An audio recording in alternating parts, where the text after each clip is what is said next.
कई सारी समाज में ऐसी भ्रांतियां फैली हुई हैं कि हमें सांप के कांटे वाली जगह को कस के बांध देना चाहिए या फिर उस पे कट्स लगाना चाहिए, उसमें से खून का बहाव कर देना चाहिए।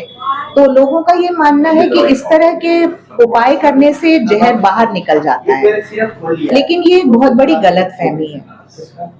आपको सिर्फ क्या करना है घर पे कि उस जगह जहां पर सांप ने काटा है उस जगह को ज्यादा हिलाना डुलाना नहीं है, उसको शांत रखना है, उस जगह को स्थिर रखना है। लेकिन जो खतरे की घंटी है कि पेशेंट अगर अपनी आंखें पूरी तरह से खोल नहीं पा रहा है, मतलब उसके जो पलकें हैं वो नीचे नीचे दिख रही हैं, यानी कि वो आंखें उसकी ऐसी अध खुली हुई रहती हैं, वो एक खतरे की घंटी है।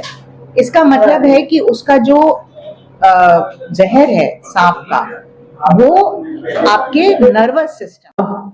सांप काटे का इलाज क्या है? सांप काटे तो क्या करें, क्या नहीं करें?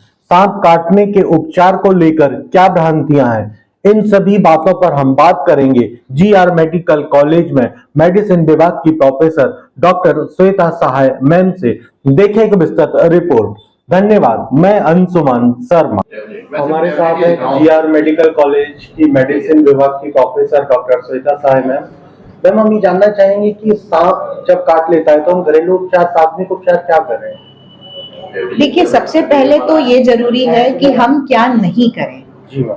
क्योंकि कई सारी समाज में ऐसी भ्रांतियां फैली हुई हैं कि हमें सांप के कांटे वाली जगह को कस के बांध देना चाहिए या फिर उस पे कट्स लगाना चाहिए, उसमें से खून का बहाव कर देना चाहिए। तो लोगों का ये मानना है कि इस तरह के उपाय करने से जहर बाहर निकल जाता है, लेकिन ये एक बहुत बड़ी गलतफहमी है। आपको सिर्फ क्या करना है घर पे कि उस जगह जहां पर सांप ने काटा है उस जगह को ज्यादा हिलाना डुलाना नहीं है, उसको शांत रखना है, उस जगह को स्थिर रखना है। लेकिन बांधने की जरूरत नहीं, क्योंकि अधिक बांधने से क्या होता है कि वहां पर ब्लड का सर्कुलेशन खत्म हो जाता है। अगर सर्कुलेशन नहीं आएगा तो वो जगह सड़ सकती है, और कई बार हम ऐसे केसेस देखते हैं कि जो सांप के कांटे वाली जो जगह है वो इतनी ज्यादा सड़ चुकी होती है कि उसको हमें एम्प्यूटेट, मतलब पूरी तरह से काटना पड़ता है। तो पहली तो ये सावधानी हो गई।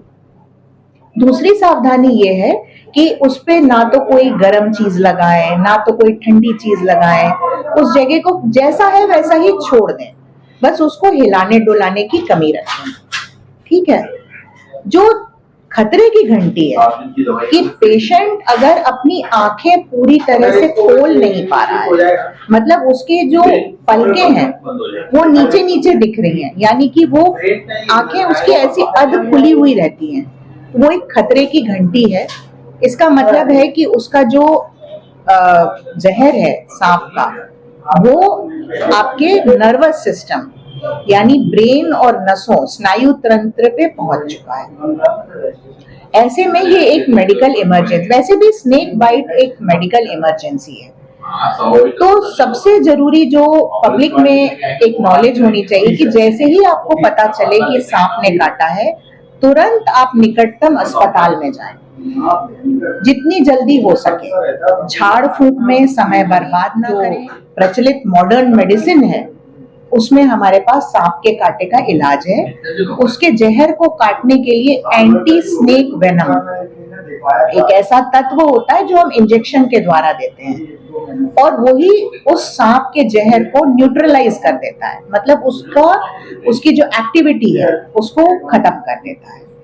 तो इसीलिए स्नेक बाइट में, सांप के कांटे में कृपा करके जो है झाड़ फूंक या ऑल्टरनेटिव मेडिसिन इन सब में ना पड़े, और तुरंत निकटतम अस्पताल में मरीज को पहुंचाएं।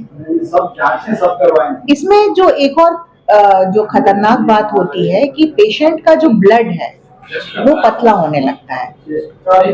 यदि आपने वहां पे कट्स लगाए तो हो सकता है उसका खून का स्राव इतना ज्यादा हो जाए कि उसको खून की कमी भी हो सकती है, क्योंकि कुछ जो सांप होते हैं, जैसे हमारे यहाँ जो कॉमन सबसे ज्यादा मध्य प्रदेश में होते हैं कोबरा के कांटे का जो है जहर, वो नर्वस सिस्टम को अफेक्ट करता है।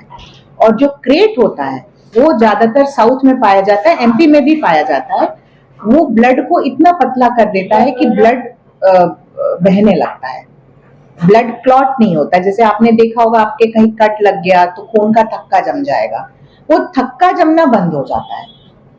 तो अगर ऐसी स्थिति है तो वो एक बहुत खतरनाक, जीवन के लिए खतरनाक एक स्थिति साबित होगा। तो मैं ये मैसेज देना चाहती हूँ पेशेंट को, कोई कट्स या बांधने की कोई जरूरत नहीं है, कहीं काटना नहीं है सांप के कांटे वाली जगह को, और उसको जल्दी से जल्दी निकटतम अस्पताल में पहुंचाना है।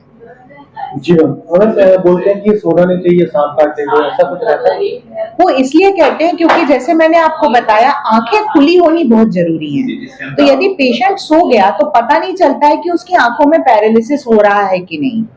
इसीलिए हम ये एडवाइस करते हैं कि समय समय से उससे बातें करते रहें और पेशेंट से बोलें कि आंखें पूरी खोल के दिखाओ। अगर अध खुली हैं और वो खोल नहीं पा रहा है, अपनी पलकों को पूरा ऊपर नहीं कर पा रहा है, तो वो उसको कहते हैं न्यूरोटॉक्सिसिटी, यानी कि आपके मस्तिष्क में और नर्वस सिस्टम, नसों में उसका इफेक्ट आ चुका है जहर का। तो इसलिए हम ये एडवाइस, जो शुरू के 24 घंटे होते हैं सांप के काटने के बाद, वो बहुत ही क्रूशियल होते हैं। उस समय पेशेंट को वॉच करना बहुत जरूरी होता है। इसीलिए हम ये एडवाइस करते हैं कि उसको सोने ना दिया जाए।